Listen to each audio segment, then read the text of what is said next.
In the first 4 Blitz games of this Fischer random match, there had been 3 draws and Carlsen had won 1 game. So here are now the final 4 Blitz games.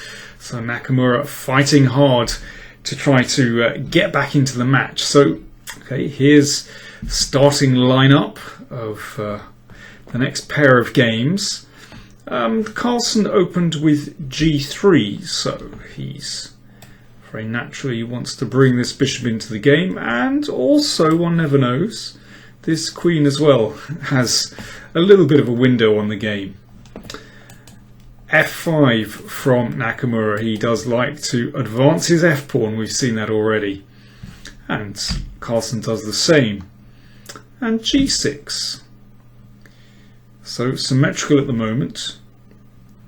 d5 and d4 from Carlsen. So it is very gummed up indeed. In fact, this position rather reminds me of the fianchetto variations of the Grunfeld, actually. You might recall some Karpov-Kasparov games that had this kind of pawn structure, but the c-pawns have been traded off. But you often found that these bishops were a little bit locked out of the game in a similar kind of way. But this kind of manoeuvring, well, Carlsen is generally very happy with. And indeed, he took control of this game after Hikaru made a funny little excursion.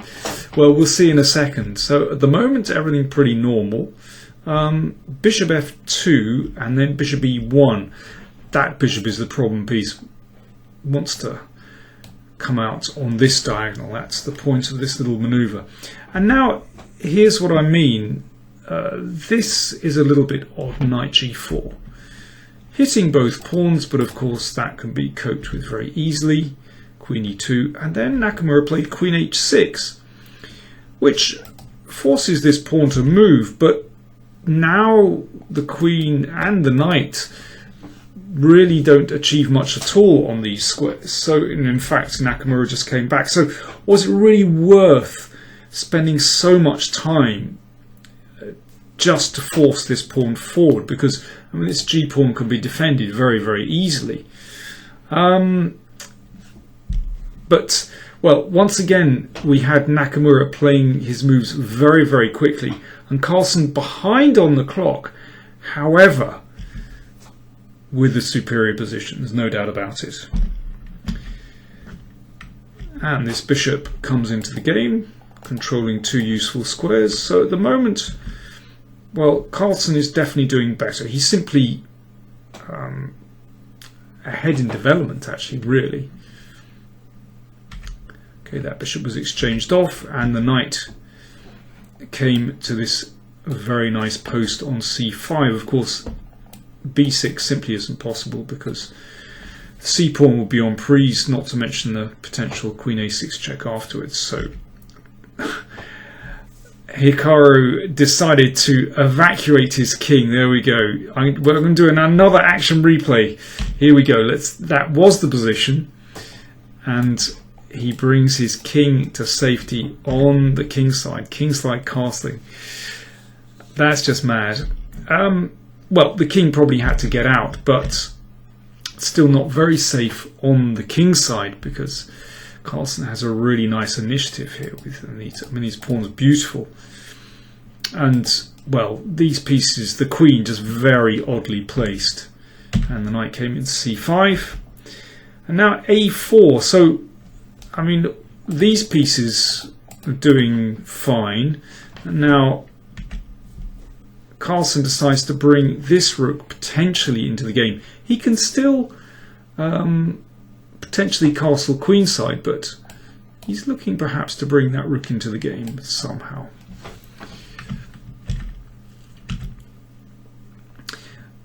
And, well, Nakamura has to somehow free his game. With this queen over here, his forces are really split. It's not really very pleasant position at all. So, for example, after queen g7, then bishop c3, this looks very unpleasant. So Well, Nakamura now found a really interesting idea, actually. I mean, this is the thing. You know, he is an incredibly creative player. He played g5. So, obviously, if pawn takes here, then the e-pawn is weak. So, h takes g5, of course. And now, it's not so easy to defend that pawn on g4. Of course, f5 is possible. But that means this pawn here can be taken. I mean, this still looks like a very pleasant position for white, with this nice clump of pawns, but black does have some activity. But Carlsen now found a really clever idea, knight d4. And, of course, that looks at the pawn, looks potentially later at e6. Nakamura decides to take that off. Now, one might have anticipated rook takes here, but Carlsen played pawn takes, and I think that idea was probably underestimated by Nakamura. He certainly overlooked the threat. Incredibly, he can still hold the game with a5, and after rook at e3, this is the threat. And then bishop a6 remarkably keeps black in the game. Okay, this is kind of fantasy in a blitz game. In this position, Nakamura played e6, and, well, this is just losing straight away to rook a3. So, very clever move from Carlsen, a4. And the queen is in big trouble. Came here, and after bishop b4, the queen is hit, the rook is hit, and that is basically the end of that. Carlsen went into an endgame, and this was very, very easy to win. Exchange up and pawn falling on the h file. So simple win actually in the end for Carlsen there. So his lead was looking pretty good in the match. So here is game 6. Well, again, started with this piece setup, and in fact Carlsen completely outplayed Nakamura here. I'm going to zip through these moves very quickly to get to the critical position. Interesting flank attack from Carlsen, tempting these pawns forward, and now, well, probably Nakamura should just try to hold that pawn on e5. Instead he took, and, well, already you can see that Carlsen, I think after just 4 moves, has the more promising position. Both these bishops work very nicely. The knight is in the game, and he's also gained some very useful space here. You just compare with white's position. Look at these bishops by comparison. So already this looks pleasant for Carlsen. And now he takes control of these light squares. But it is a blitz game. Anything can happen. But you can see already black has the initiative. He's cemented this beautiful knight on this lovely central square. It's still, of course, it's still not so clear. But you know, Nakamura was having to work very hard here just to keep in the game. And this knight spins round into f3. I mean, this is, you know, lovely positional chess from Carlsen. Now he wants to try and get this rook potentially in the game with a4, therefore a3, so that he can close the position. And now we castle queenside. With beautiful pressure on d4, and this is already a dreadful position for white. I mean, basically, you know, white can't castle now. This rook is stuck in the corner, and here Carlsen made a fantastic breakthrough, f4. And this is really a winning move, although it took some time to win. If g takes f4, then the rook hits g2, and that is game over. That is just deadly. If bishop takes f4, then rook takes d4, and again that's really a decisive breakthrough. So Nakamura brought the bishop back. But now queen here, hitting this. Nakamura had to bring his pieces into the game. But this was deadly. And this is a really nice move from Carlsen. If that rook is taken, then queen h2 check. And they look too strong when the king is trapped on the back rank. So Nakamura complicated with knight d5. Yeah, it's not quite so clear if after this takes and you take here and the king can escape up the board. But rook e4 is a good move. And here, Carlsen missed a really nice finish. He played queen g7, which wasn't a bad move, but rook e2 check is winning on the spot. Because if that's taken, then bishop e4 is mate. Carlsen played queen g7. This is also pretty good, but Nakamura survived. So this is, time playing its part in this game, of course. And this endgame is still actually okay for white, even though this rook is very active. But c5 is a mistake now, I'm afraid. Hikaru was just playing just somehow he's got always got a forward gear, he sometimes doesn't kind of rein it in. But I want to show you just one incredible moment a little bit later on. So things are going very well for Carlsen, and here if he plays bishop d5, that really would be the end of the game. That's just that pin is just deadly. Instead he played c6, and this won the game very quickly. But actually Nakamura has a wonderful defense here. He could set up a kind of drawing net with rook c7 check and rook d7. Now the threat is just to keep checking, and the king can't escape. So for example, b4, you check again. Okay, if the king goes back, you check again. If the king goes up, then knight c7 prevents the king escaping here. The king goes back, and the king can't escape the checks. Okay, that's not easy to see. This is very subtle, checking and then coming back. It's rather beautiful. But instead Nakamura played knight g5, and this lost very quickly indeed. Good move, rook d5, hitting knight, hitting pawn. And if rook takes pawn, then let me see. King d7 is pretty good. And after this check, well, those pawns look pretty strong to me. So yeah, Nakamura played rook f8, but after this, well, rook b8 and rook takes c5. That really is the end of the game. So Carlsen won again. So he was leading in the Blitz. 3 draws and 3 wins for Carlsen. So this was really turning into a complete rout. Game 7.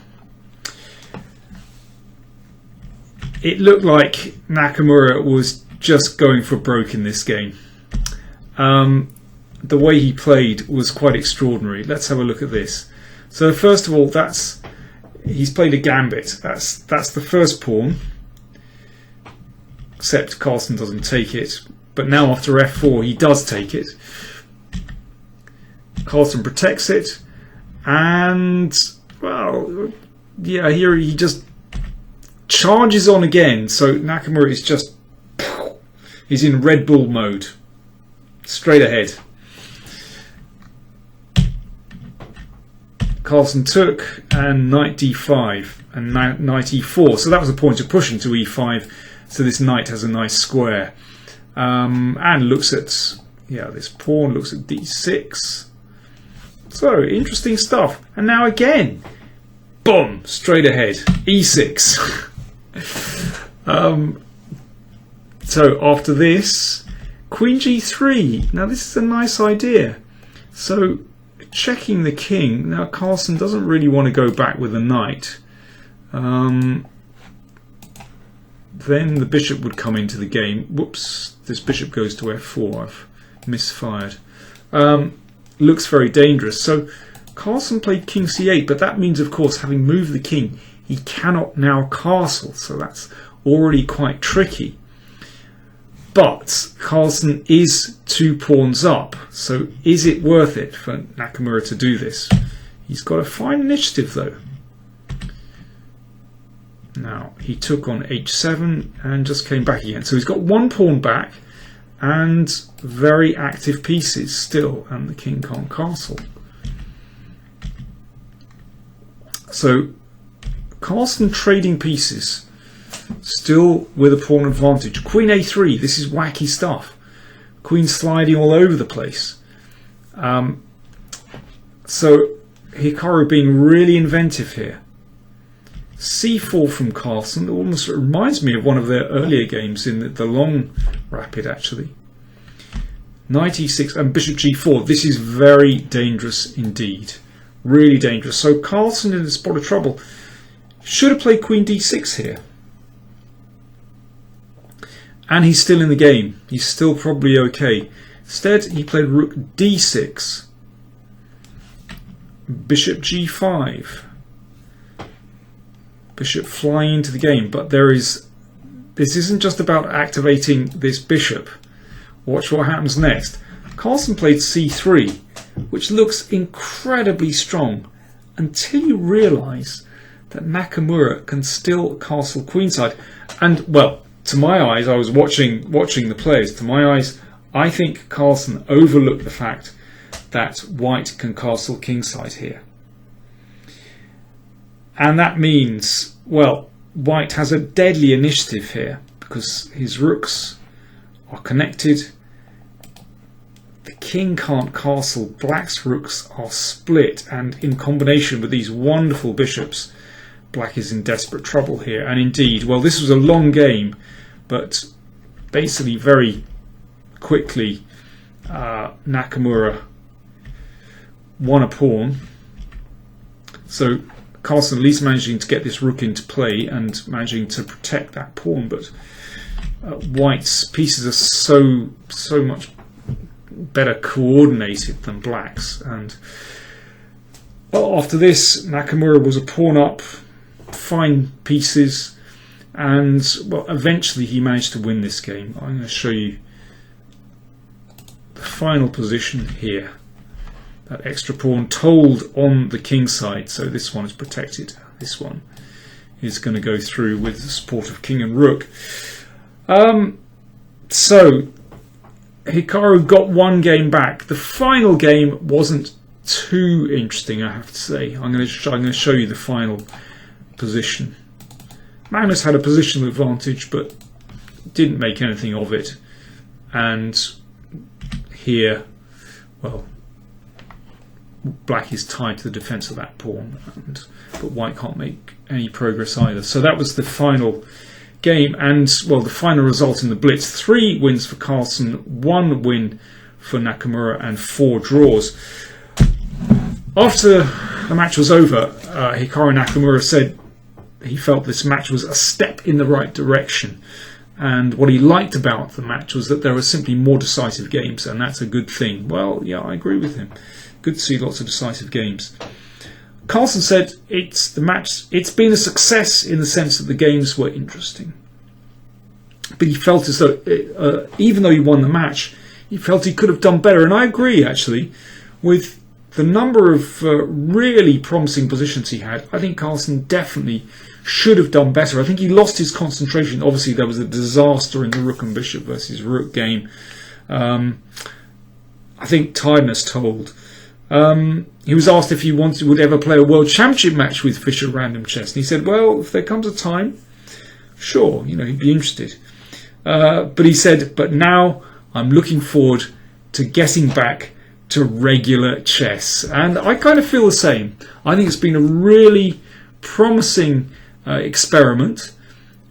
I think the players have proved how interesting Fischer random chess can be, and I look forward to more tournaments. So I think there are certainly going to be more tournaments. There's news of tournaments being organised already.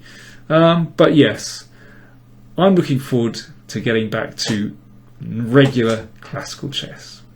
Hope you've enjoyed this, and look out for more vids on the Power Play Chess channel. See you later.